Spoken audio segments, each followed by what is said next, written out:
تو اللہ جل جلالہ نے قرآن پاک میں ارشاد فرمایا اے میرے محبوب کی جماعت، اے میرے محبوب کے صحابہ کو کہتے جب تک ان کا ایمان تمہارے ایمان کی طرح، یہ اللہ کو دوسرے طریقے کا ایمان اللہ کو پسند نہیں ہے۔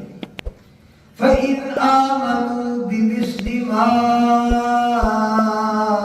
آمَنْتُمْ بِهِ فَقَدِ اهْتَدَوْا۔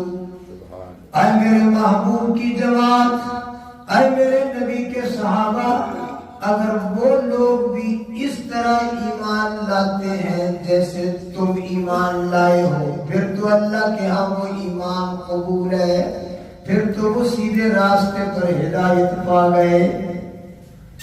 وَإِن تَوَلَّوْا، اگر وہ تمہارے ایمان کی طرح ایمان نہیں لاتے، فَإِنَّمَا هُمْ فِي شِقَاقٍ، پھر وہ سیدھے راستے پر نہیں ہے، پھر وہ سیدھے راستے پر نہیں۔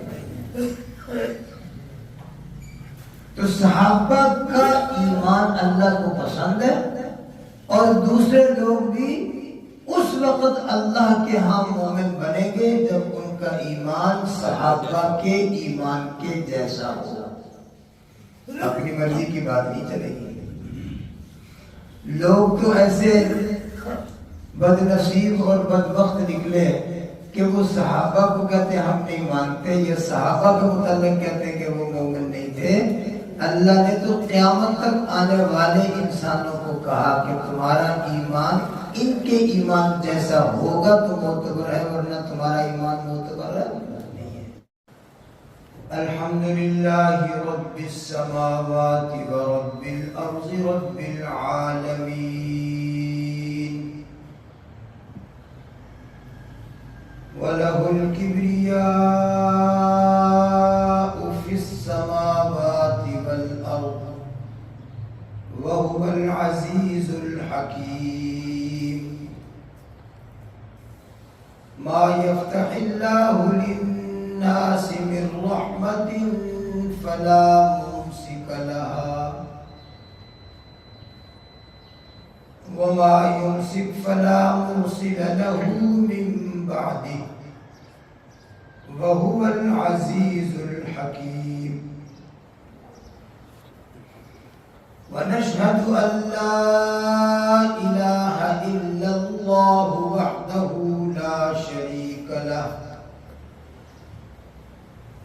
ونشهد أن سيدنا ونبينا ومولانا محمدا عبده ورسوله،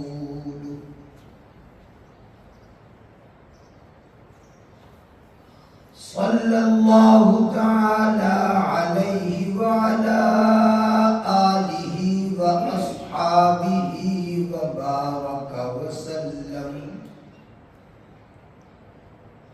وبارك وسلم تسليما كثيرا كثيرا۔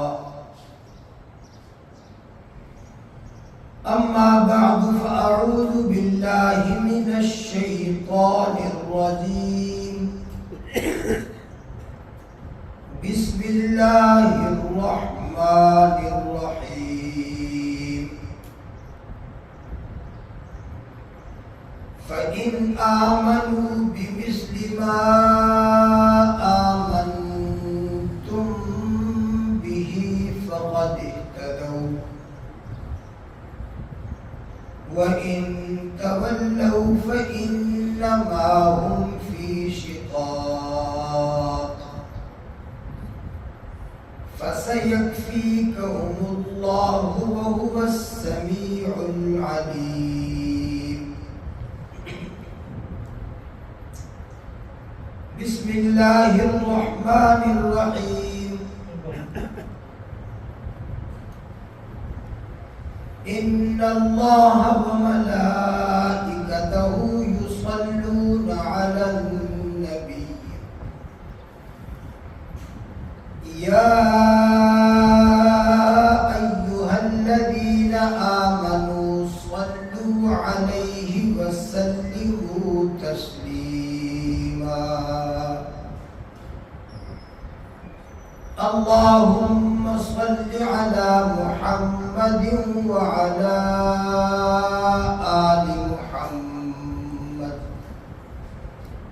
كما صليت على إبراهيم وعلى آل إبراهيم إنك حميد مجيد اللهم بارك على محمد وعلى آل محمد كما باركت على إبراهيم وعلى آل إبراهيم إنك حميد مجيد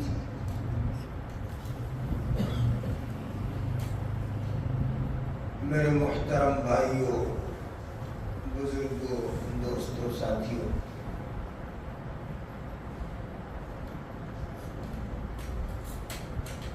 کامیابی کے لیے 4 باتیں ضروری ہیں، اور اگر وہ 4 باتیں نہیں ہیں، یہ 4 باتوں میں سے کوئی ایک بات میں بھی انسان کمزور ہے یا خالی ہے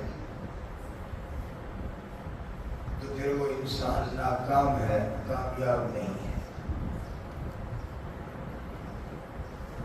اس عنوان پر ہماری گفتگو چل رہی ہے کہ اللہ جل جلالہ نے ارشاد فرمایا کہ ہر انسان ناکام ہے، ہر انسان خسارے میں ہے، ہر انسان گھاٹے میں ہے، ناکام ہے، نامراد ہے۔ إِلَّا الَّذِينَ آمَنُوا وَعَمِلُوا الصَّالِحَاتِ،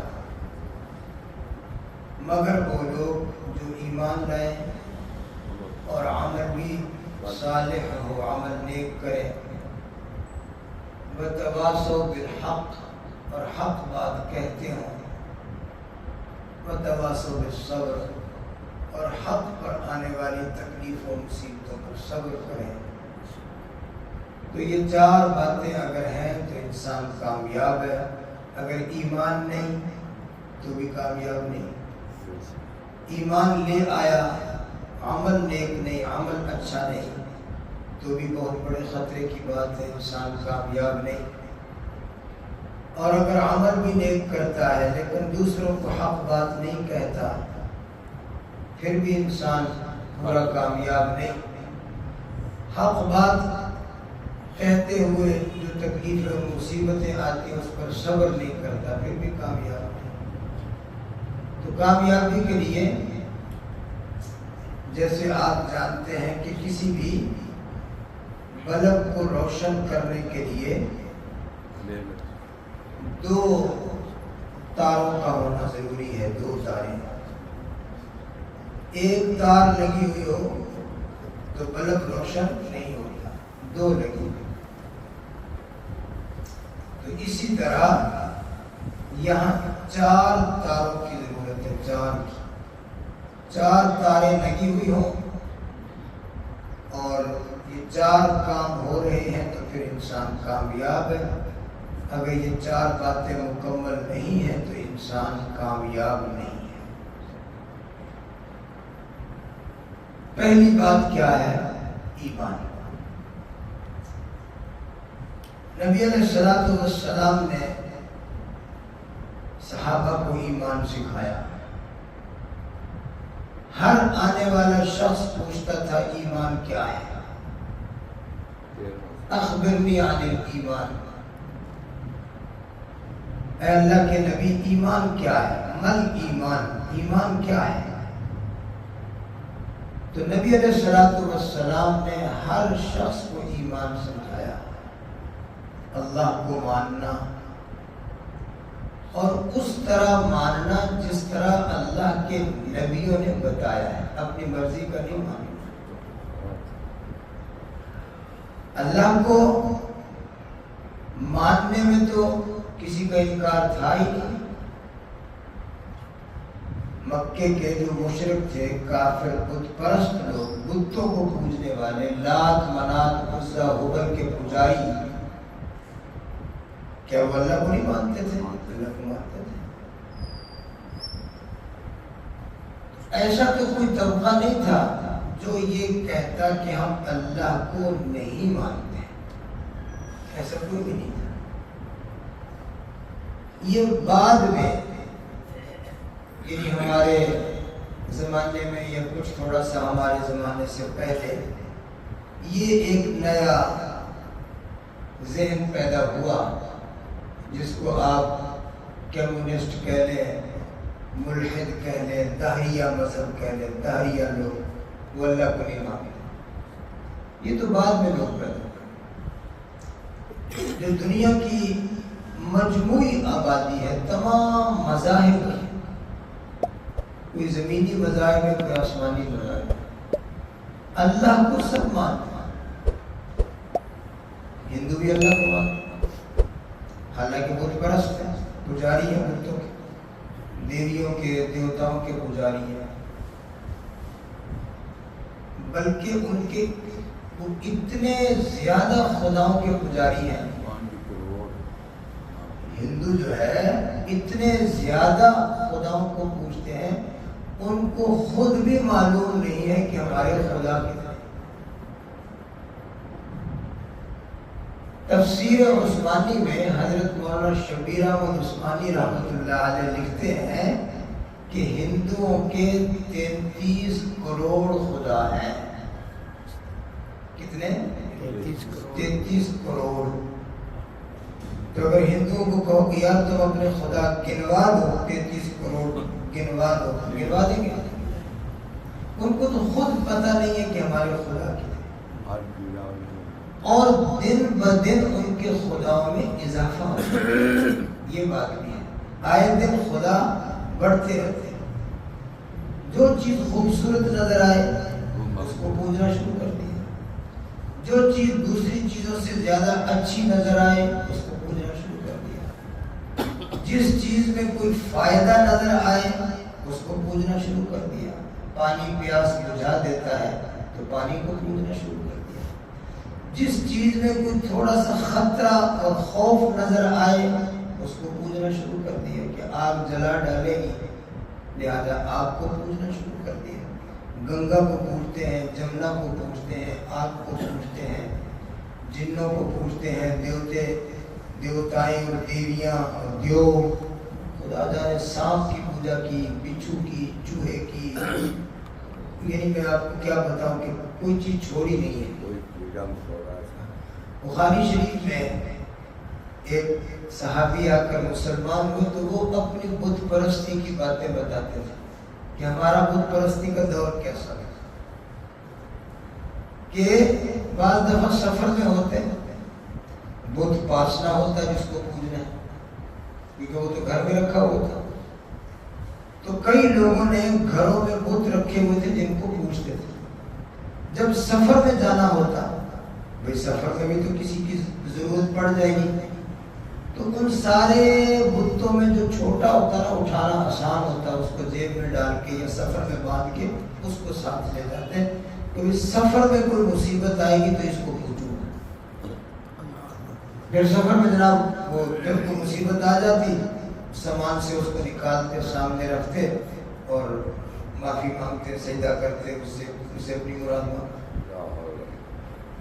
ایک صحابی فرماتے ہیں کہ کئی دفعہ ہمارا ایسا حال ہوتا کہ ہم سفر میں کوئی مصیبت پڑ گئی، قافلہ راستہ بھول گیا یا دشمن نے گھیرے میں لے لیا، کوئی مصیبت آ گئی سفر میں، ہمارے پاس خدا نہیں، ساتھ لانا بھول گئی یا راستے میں کہیں گم ہو گیا، تو ہم کیا کرتے تھے، مٹی کی چھوٹی سی ڈھیری بناتے، تھوڑی مٹی اکٹھی کرتے، کوئی بکری لے کر اس میں اس کا دودھ نکالتے، بکری کا دودھ نکالتے، وہ مٹی گیلی ہو جاتی ہے، اس کو گوندھ لیتے، اس کا ایک بت بنا لیتے، پھر اس کو پوجنا شروع کر دیتے۔ یہ کرتے، بکری بھی تو ہر جگہ موجود نہیں ہوتی، یہ آپ کو لطیفے نہیں سنا رہا ہے،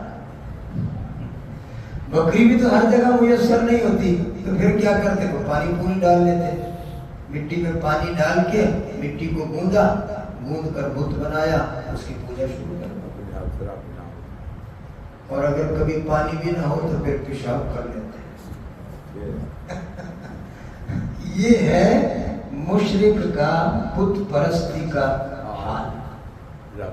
وہ مٹی گیلی کرنی ہے نا کس طریقے سے، اس کو گوندنا ہے، اس کا پھر بت بنانا ہے، بت بنا کے اس کو سامنے رکھ کے پھر اس سے معافی مانگتے، اس کے آگے جھک کے سجدہ کرتے ہیں کہ ہمیں راستہ بتا، ہم راستہ بتا۔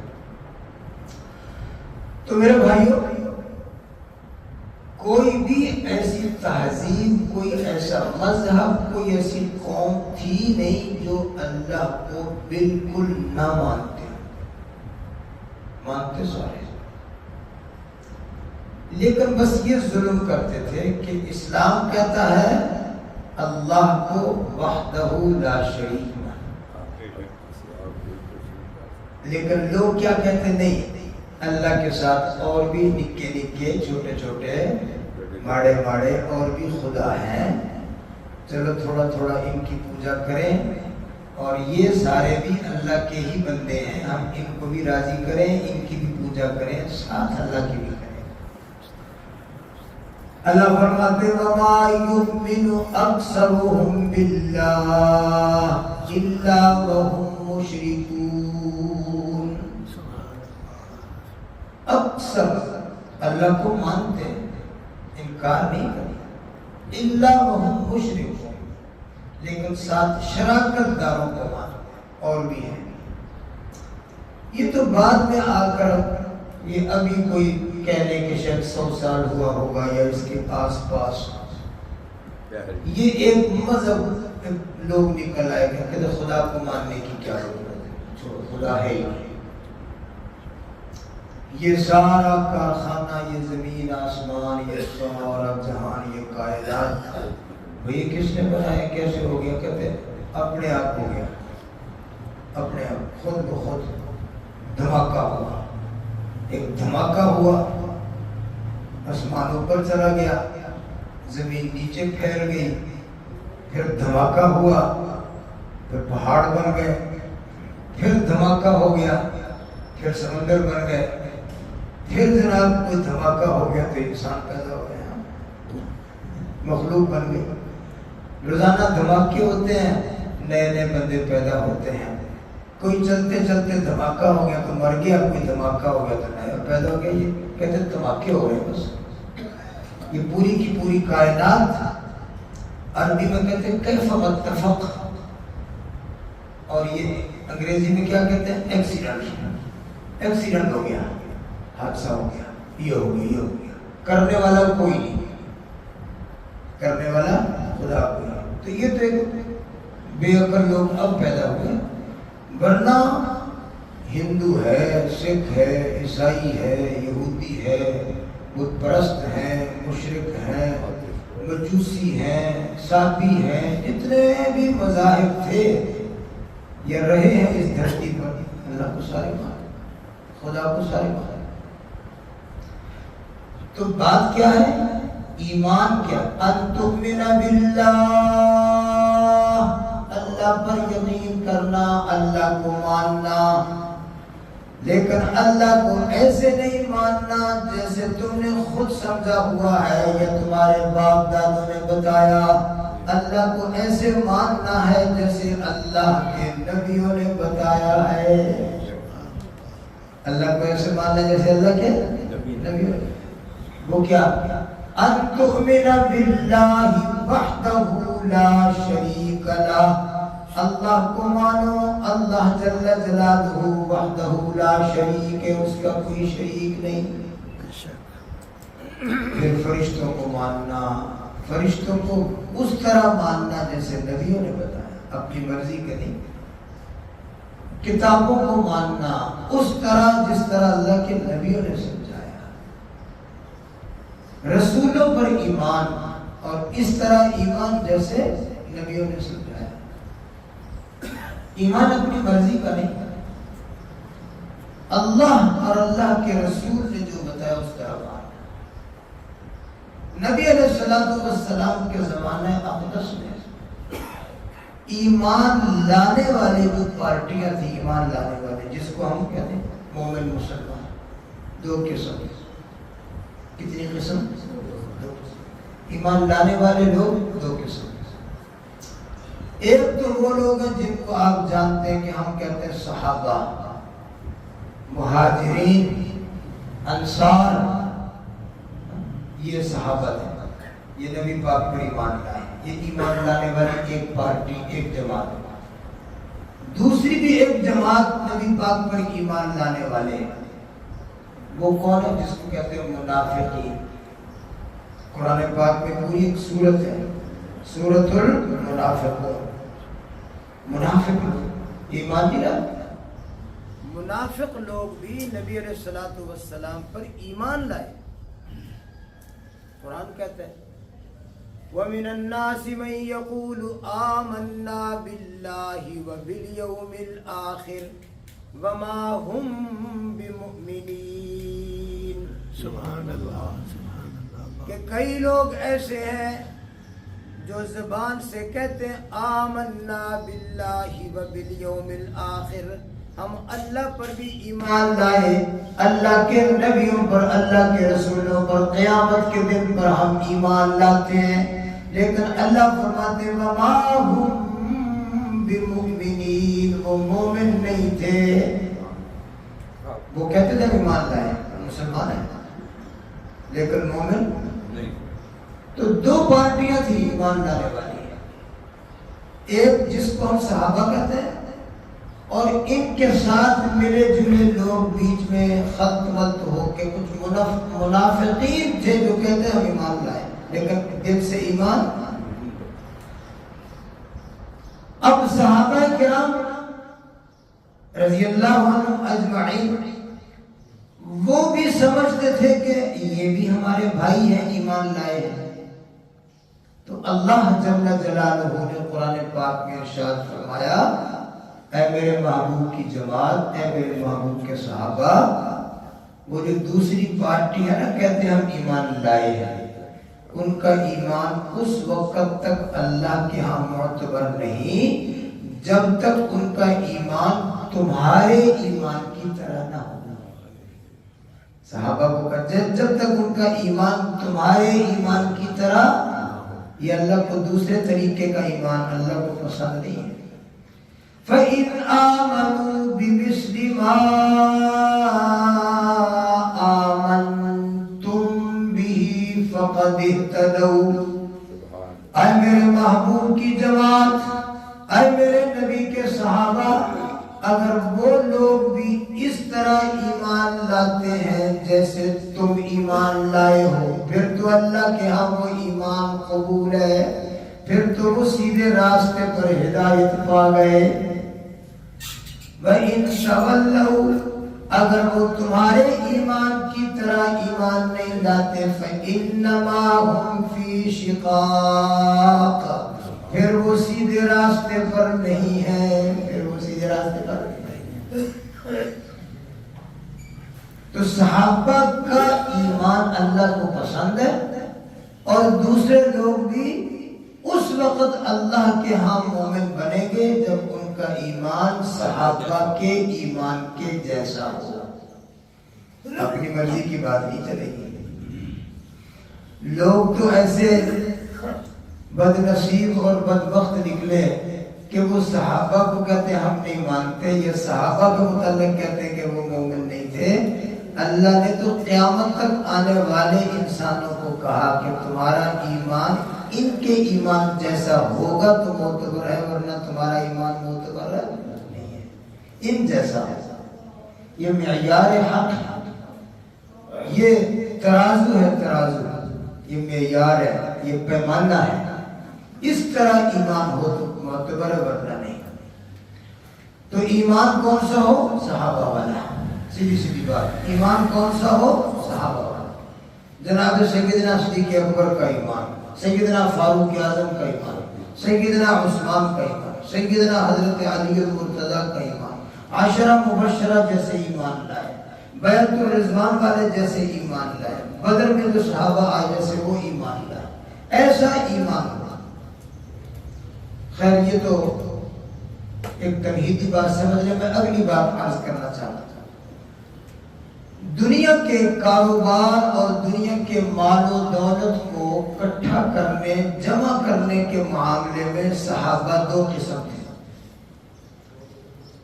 صحابہ کا مزاج دو قسم کے صحابہ ملتے ہیں. کچھ لوگ ایسے صحابہ ہیں جو کہتے تھے کہ ہم دنیا میں آئے ہیں آخرت کی تیاری کے لیے، لہذا دنیا سے ہمیں کیا لینا دینا، دنیا کمانے کی، دنیا کا مال زیادہ جمع کرنے کی کیا ضرورت ہے، بس ضرورت کی چیز بس صبح شام چند لقمے کھانے کو مل جائے اور اپنا سطر چھپانے کے لیے ضرورت کا لباس مل جائے، کوئی رات گزارنے کے لیے، کچھ سردی گرمی سے بچاؤ کے لیے کوئی چھوٹی موٹی چھت مل جائے، کمرہ مل جائے، بس اس طرح کی زندگی کا گزارا ہو جائے. باقی دنیا سے ہم نے کیا لینا دینا. ان کا دنیا کی طرف کوئی دھیان نہیں تھا، وہ صرف آخرت کی محنت اور آخرت کے لیے جدوجہد کرتے تھے. درویش، فقراء، غرباء ایسے صحابہ بھی تھے. کچھ صحابہ کرام کی آپ کو واقعات ملیں گے کہ وہ خوب انہوں نے دنیا کی محنت کی، کاروبار کیے، بڑی بڑی زمینیں، پراپرٹیاں، باغات، سونا چاندی کے ڈھیر اور تجارت، یعنی دنیا کی تمام بڑے بڑے شہروں کی منڈیوں میں ان کا مال بکتا تھا. ایسے ایسے بڑے بڑے مالدار صحابہ بھی آپ کو ملیں گے. لیکن یہ جو مالدار لوگ تھے نا صحابہ، بڑے بڑے کاروبار کرنے والے، ان کا مزاج یہ تھا کہ ہم دنیا زیادہ کمائیں، دنیا کا مال زیادہ حاصل کریں، لیکن اس دنیا کے ذریعے سے ہم آخرت کو بنا لیں. دنیا کا مال زیادہ کمائیں اور دنیا کے ذریعے سے ہم آخرت کما لیں. ان کا مزاج یہ تھا. تو صحابہ کرام آپ کو دونوں قسم کے ملیں گے. اس لیے یہ جو اسلام کی باتیں ہم بتاتے رہتے ہیں نا، دنیا سے محبت نہ کرو، آخرت کا فکر، اس کا یہ مطلب نہیں ہوتا کہ دنیا چھوڑ چھاڑ کے سارے دولے شادیاں چڑیاں بن جاؤ. یہ مطلب نہیں ہوتا. سارے سائیں لوگ بن جاؤ، مسیطڑ بن جاؤ سارے، نہ کوئی دکان کرے، نہ کوئی فیکٹری چلائے، نہ کوئی زمیندارہ کرے، بس اللہ اللہ، نماز روزہ. یہ مطلب نہیں ہے.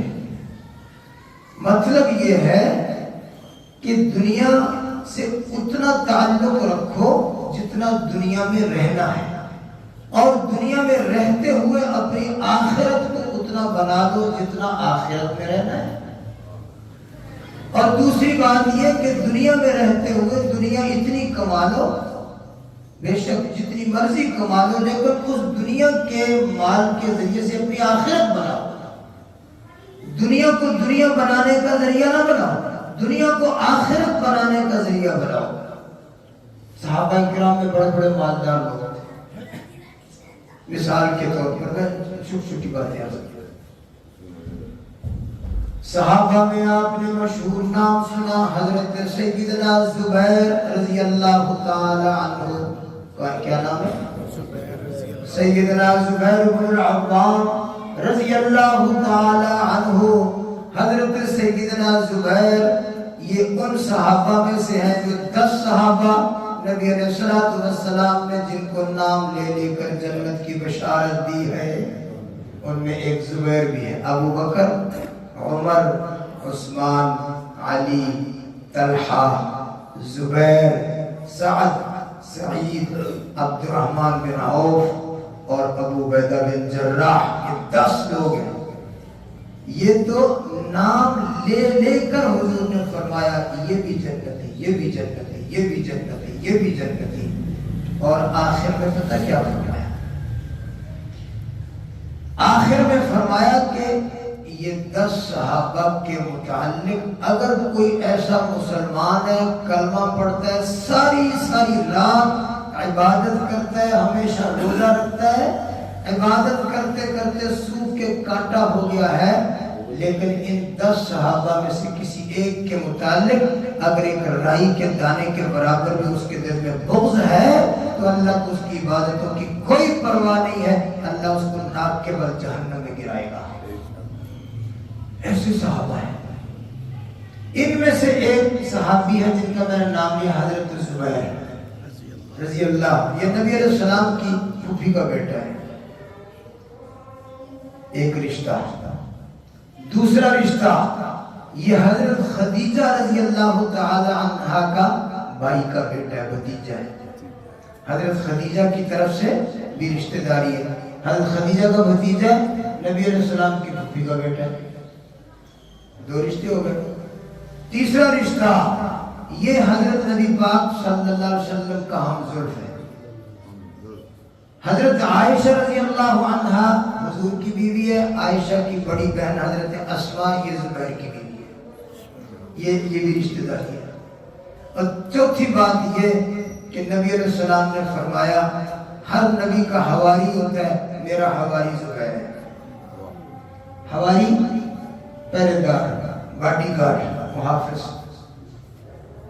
ایک دفعہ نبی علیہ السلام رات کا وقت ہے، گھر میں آپ بستر پر ہیں لیکن نیند نہیں آ رہی، کروٹیں بدل رہے، بے چین۔ پوچھا یا رسول اللہ آپ بے چین ہیں؟ فرمایا کوئی دروازے پر پہرا دینے والا ہوتا نا تو میں پھر میں سکون سے سو جاتا، کوئی پہرا دینے والا نہیں ہے۔ ایسے آپ نے گفتگو فرمائی، ادھر سے ایسے معلوم ہوا جیسے باہر کوئی آدمی اسلحہ لے کر آ گیا۔ آواز دی کون؟ فرمایا میں زبیر۔ کہ اس وقت رات کو کیوں آیا میرے دروازے پر؟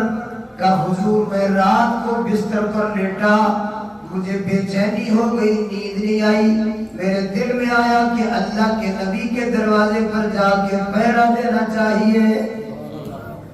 میں اس لیے تلوار اٹھا کر، اپنے ہتھیار اٹھا کر میں آپ کے دروازے پر آیا، میں یہاں پہرا دیتا رہوں گا، آپ آرام فرما لیں۔ تو سرکار دو عالم نے ارشاد فرمایا لِكُلِّ نَبِيٍّ حَوَارِيٌّ، ہر نبی کا کوئی حواری ہوا، وَحَوَارِيُّ الزُّبَيْرِ، اور میرا حواری زبیر ہے۔ اور جب صبح ہوئی تو سرکار دو عالم صلی اللہ علیہ وسلم نے ارشاد فرمایا اے زبیر تو نے ساری رات پہرا دیا۔ اللہ جل جلالہ فرماتے ہیں جس کسی شخص نے بھی پیغمبر کی حفاظت کے لیے ایک لمحے کا بھی پہرا دیا، میں نے اس پر جہنم کو حرام کر دیا ہے۔ یہ لوگ ہیں۔ تو میں بتانا چاہتا ہوں زبیر رضی اللہ عنہ جب شہید ہو گئے، دنیا سے چلے گئے، ان کی شہادت کا واقعہ بھی بڑا دردناک اور بڑا عجیب ہے۔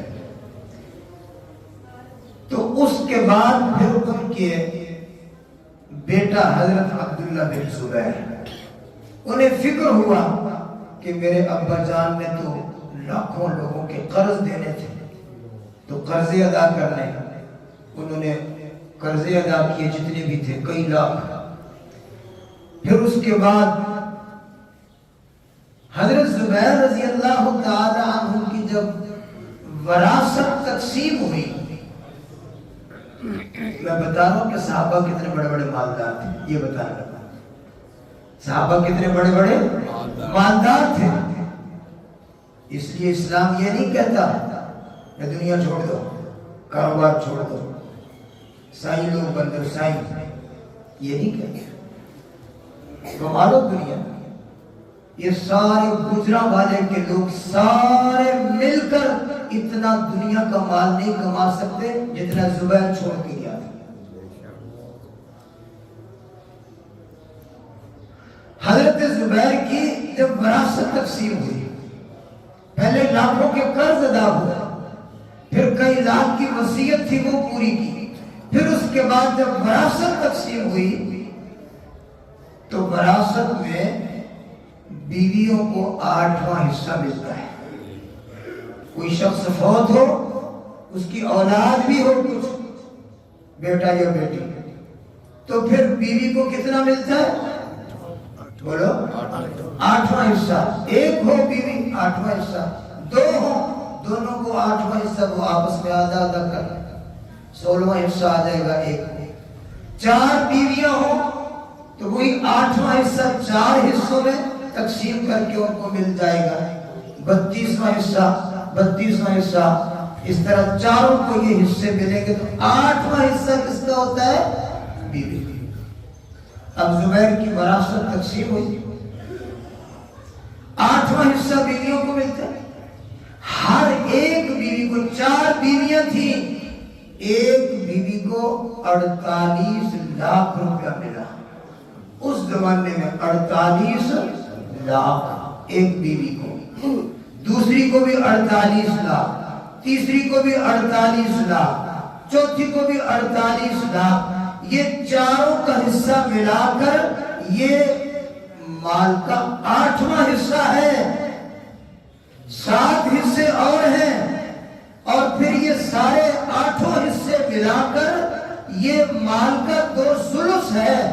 1/3 اور بھی ہے جو وصیت میں دیا ہے، اور پھر وہ وصیت کا مال ساتھ ملائے تو اس سے پہلے جو قرض دیے ہیں 22 لاکھ روپیہ ان پر قرض تھا.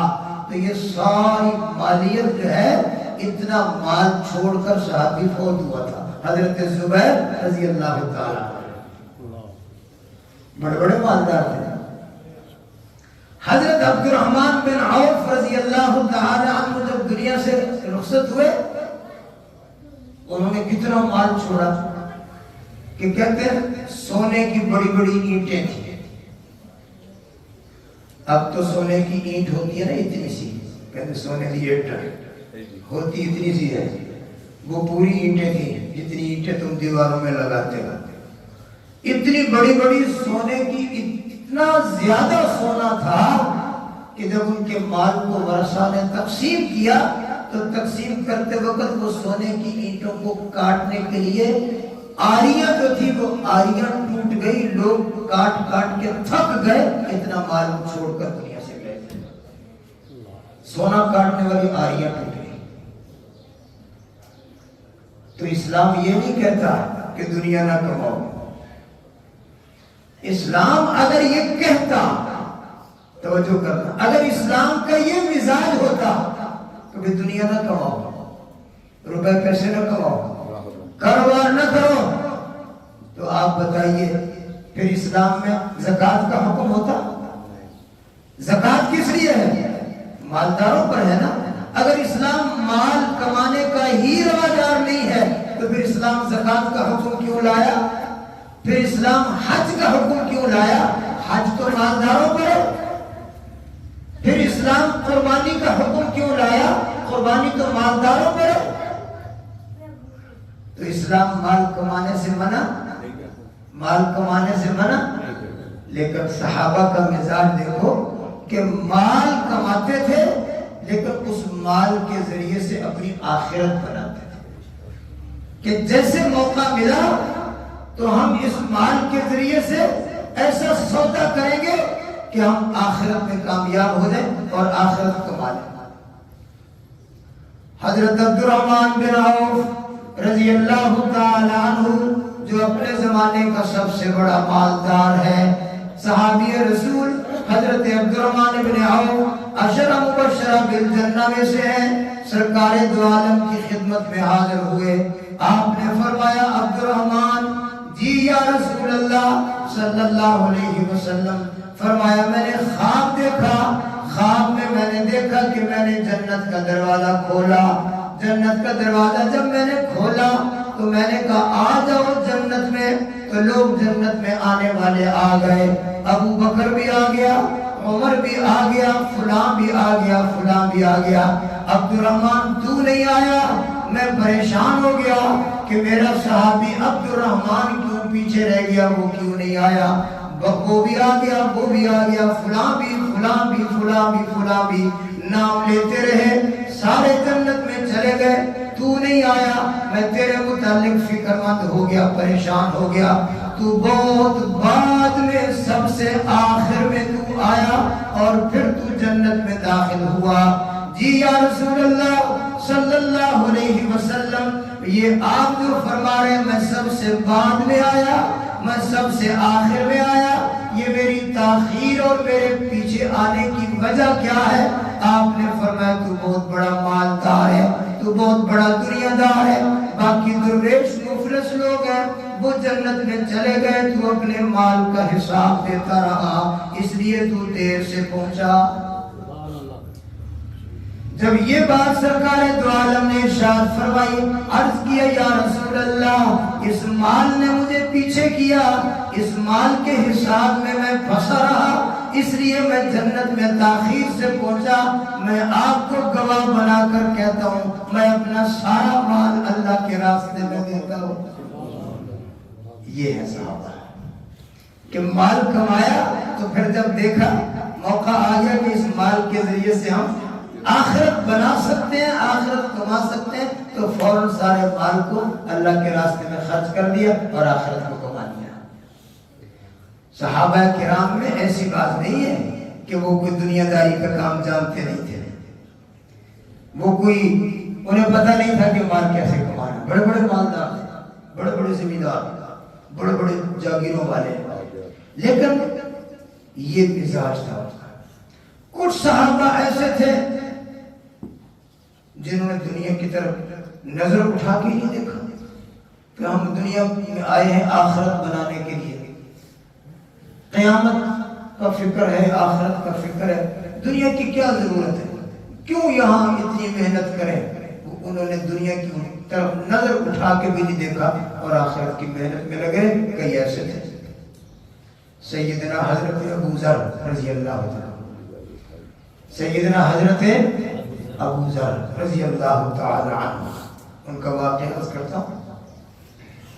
حضرت ابو ذر رضی اللہ تعالی عنہ ربضہ میں رہتے تھے۔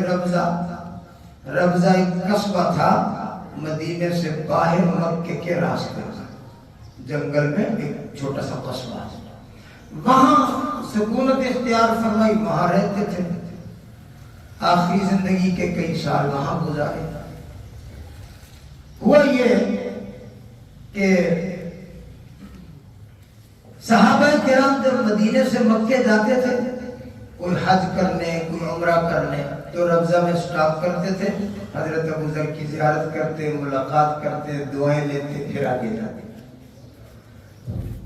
تو ایک مرتبہ جب وہ فوت ہونے والے تھے، ان کی وفات کا وقت قریب ہوا، تو حضرت ابو ذر کی بیوی ان کے پاس بیٹھی ہوئی افسردہ ہے، رو رہی ہے۔ تو حضرت ابو ذر نے فرمایا اللہ کی بندی، دنیا سے تو سب نے جانا ہے، تو روتی کیوں ہے؟ رونے کی کیا ضرورت ہے؟ اللہ کی رضا پہ راضی ہو جاؤ، اگر میں دنیا سے جا رہا ہوں تو روتی کیوں؟ اس نے کہا کہ ایک تو آپ کی جدائی کا صدمہ، وہ بھی مجھے رلا رہا ہے، دوسری بات یہ کہ آپ اس حال میں دنیا سے جا رہے ہیں کہ گھر میں آپ کے کفن کا انتظام بھی نہیں ہے، آپ کو کفن دینے کے لیے کپڑے کا انتظام بھی گھر میں موجود نہیں ہے۔ اس طرح مفلسی میں، غربت میں، تنگ دستی میں آپ دنیا سے جا رہے ہیں۔ تو اٹھ کر بیٹھ گئے، آخری وقت تھا، شدید کمزور بیمار، کہا مجھے بٹھاؤ، اٹھ کر بیٹھ گئے اور فرمایا میری بات سنو، جا کے باہر راستے پر کھڑی ہو جاؤ، ادھر سے کوئی مدینے کی طرف سے کوئی صحابہ کی، کوئی مسلمانوں کی جماعت آ رہی ہوگی، ان کو میرے پاس لے آنا۔ چلی گئی، راستے پر تھوڑی دیر کھڑی ہوئی تو ایک صحابہ کرام کی جماعت آ رہی تھی، احرام باندھ کر عمرہ کرنے جا رہے ہیں، ان کو بلا لیا، آ جاؤ اس خیمے کے اندر اللہ کا ایک بندہ جناب سیدنا ابو ذر رضی اللہ تعالیٰ عنہ اپنی زندگی کے آخری سانس لے رہے ہیں، آ جاؤ ان کی زیارت کر لو، وہ تمہیں ملنا چاہتے ہیں۔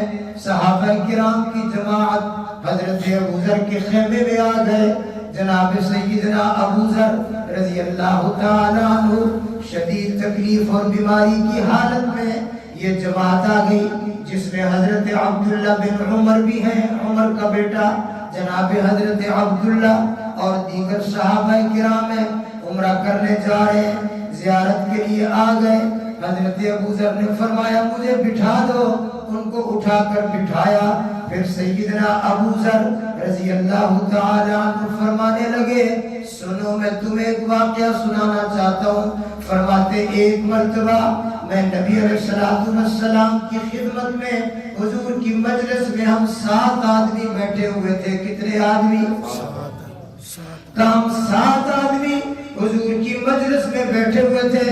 ہم 7 لوگوں کو سرکار دو عالم صلی اللہ علیہ وسلم نے ارشاد فرمایا تم 7 لوگوں میں سے ایک میرا ایسا صحابی ہے جو جنگل میں فوت ہوگا، فقر و فاقہ، تنگ دستی اور غربت کی حالت میں، کوئی مال دولت اس کے پاس نہیں ہوگا، جنگل میں فوت ہوگا، اکیلا فوت ہوگا اور اکیلی اس کی قبر بنے گی، اور قیامت کے دن وہ اپنی قبر سے اکیلا اٹھے گا اور اکیلا جنت میں داخل ہو جائے گا۔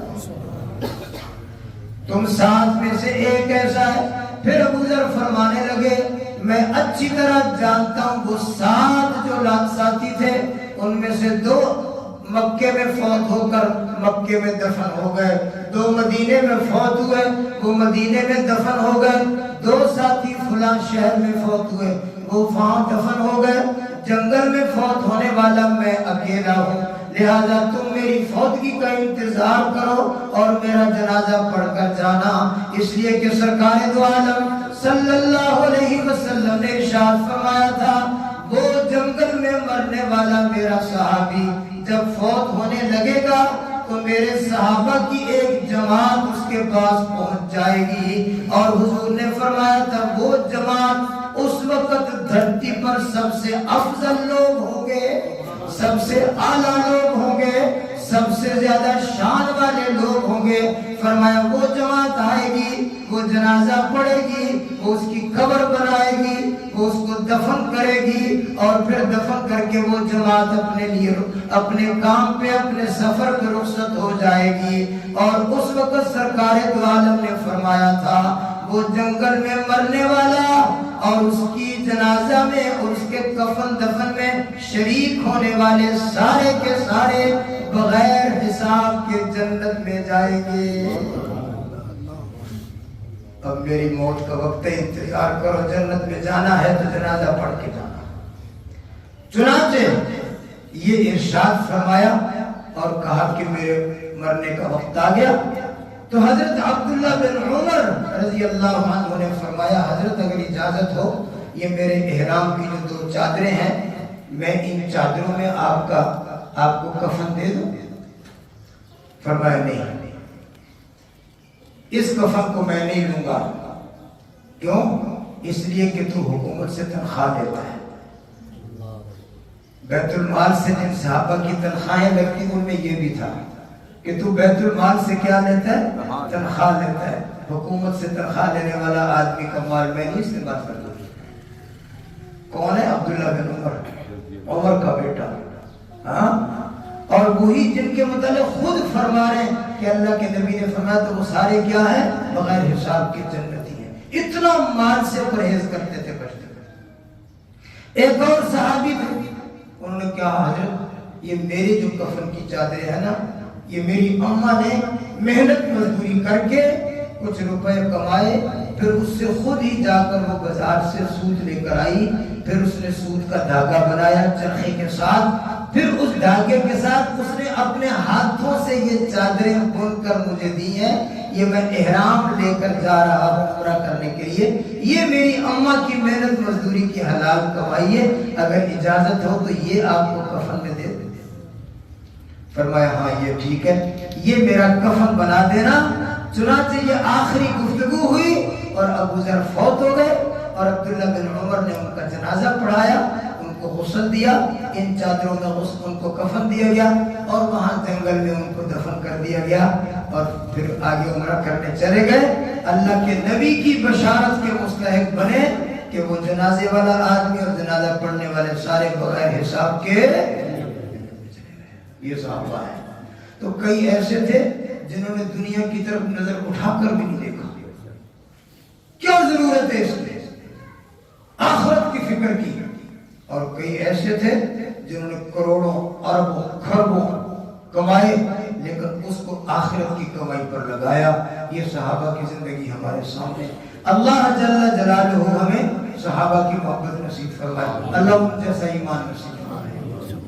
سنتیں ادا کریں.